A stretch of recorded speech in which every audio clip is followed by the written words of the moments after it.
All right, welcome back. It's spring 2024 now, so it's a year since we planted the new trees here. And I thought it'd be good to have a bit of a recap over the last year, go over what our aims are and the challenges that we faced.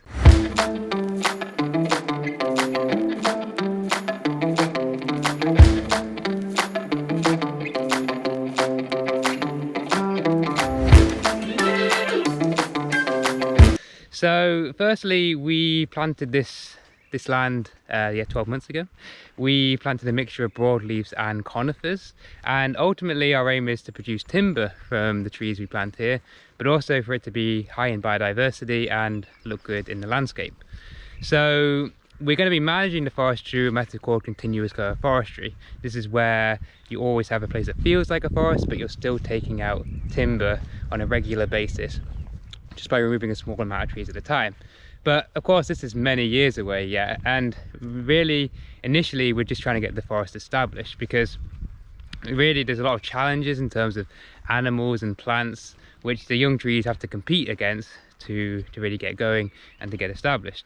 So that's really the challenges for say the first 5 years.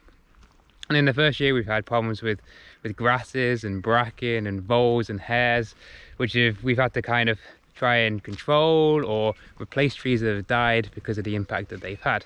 So we've planted about 60,000 trees here, and that's over 3 fields. So what I'm going to do is I'm going to go into each of the fields, and we're just going to talk a little bit about the trees that we planted in there, why we planted them there, the problems that we've had to deal with over the first year, and yeah, just give you kind of a brief kind of feel for how things are currently looking.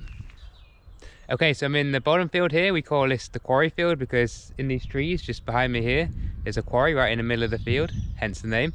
So this is a broadleaf field. So we have oak, wild cherry, birch, a little bit of sycamore, and a few other smaller kind of species just for native purposes as well. But those ones I named are like the timber species. And if we came back here probably in 100 years time, this would probably generally be an oak wood in this field.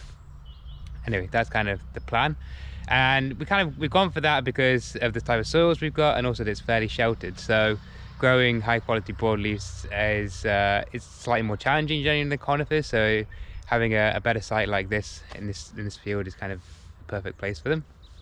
So generally it's the trees have been growing quite well in here. This is the field we had the most problem in last year with grass, so we had a lot of grass. Grass grew a lot more than we were expecting, and we had to do quite a lot of work to free the trees from the grass because the grass was blocking the light, and then we also had potential problems when the grass came to squash the trees later on in the year. But if you go back, you can see some of the videos last year on that.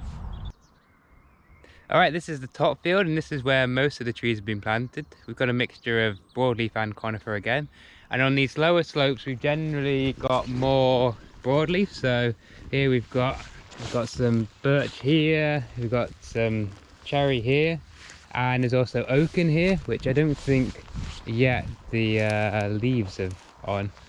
Let me see if I can find any quickly.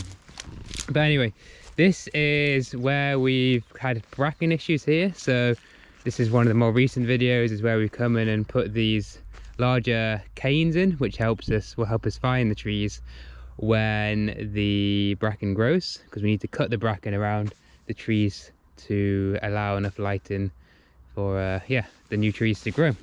So yeah, these are actually oak here, not yet in leaf, but you can see the buds are ready to burst very soon.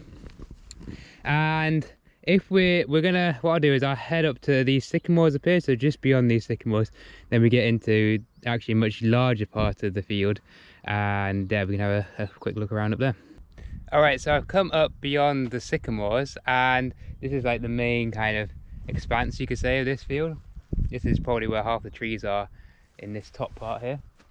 So we've got on this side, we've got broadleaves mainly, so oak, sycamore, Norway maples, birch, and they're kind of in this area because the soils are slightly different. So actually as you go over this side, as you can see, the vegetation changes. So these are rushes that are growing in here because the soils are slightly wetter, and therefore over here we've planted more conifers. And this is a bit more exposed up here, as you can maybe tell.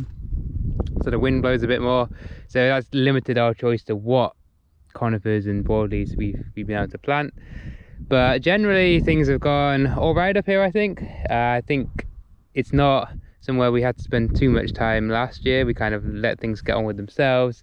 We did, in this area over here, we did have quite a lot of Norway fir have died, so we've had to go in and replant those. We've not so bad. Oh yeah, I just say one thing we've had a problem here is in this area, specifically here quite close to us, we've had quite a lot of hare damage. So the hare will come in and like chop the trees basically in half, which is really annoying. So you see here, this is where hare just bitten it off, and then it's gone to the next one and done the same there, and then the next one, and it just decimates an area. So when you're trying to grow good quality timber trees, you want good form, which means you want the stems to be nice and straight, to only have like one main leader, which is like the stem going up. So when the hares do this, that does kind of damage the make it a bit harder and a bit more work for us later on in terms of getting a good quality timber tree. So that's kind of a bit frustrating. What else have we got up here?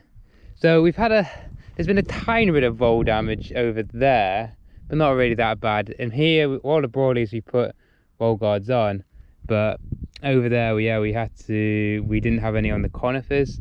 But generally it's not been as bad as the bottom field, the garden field, where we had all these unusual conifers. We've had a lot more problems down there, so that's why we had to go in and replace the vole guards down there. So we haven't built tracks here, but we've left space for the tracks to go in at some point in the future. So we have these we dug very few ditches in general, but just to keep the trackway dry, so when we do come to drive up and down here, it doesn't get too churned up in a mess.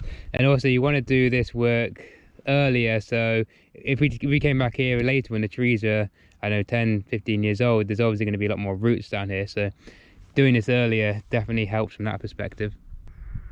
Okay, so I'm now down in what is called the garden field. So this is what the previous owners used to call this field, and it's generally quite sheltered here. You can see, if I just kind of pan around, that there's trees all around the field here, and behind us here there's a bank that goes up with more trees on, so it means it's fairly sheltered, mainly from the wind, but also kind of is a bit maybe slightly warmer at certain times just because of the aspect here. And therefore we've chosen more unusual conifers to be planted in this field.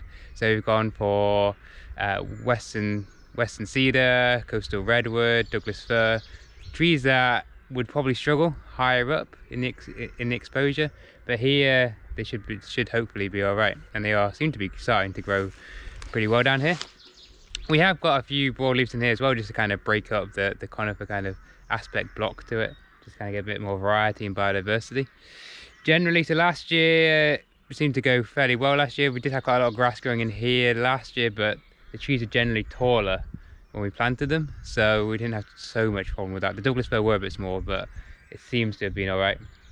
The issue we had, so you go back to, I think it's November time, we had vole damage on some of the trees in here, so that did cause us quite a bit of problem, and probably slightly more trees have died over the winter because of that, and we've replaced some. So, but that's something which yeah, go back and watch the video, you can find out more about that. We're also planning to build a pond down here, so generally in the corner like behind me down here, it's the lowest part of the land here, and it's quite wet, and we just thought that'd be a nice place to put in a pond. And also we can kind of, so pond, to kind of get the best biodiversity, you want kind of sunlight falling on it, so we've chosen somewhere where we maybe have a bit less trees, and then hopefully we can therefore increase the biodiversity in the pond area there. So that's something we're maybe doing this year, maybe next year. That's something which I'll of course do a video on that when we come to build that. Okay, so that concludes the 1 year update on the New Forest here. If you want to follow us on our progress in the next months, years and decades, don't forget to subscribe to the channel, and I'll see you in the next video.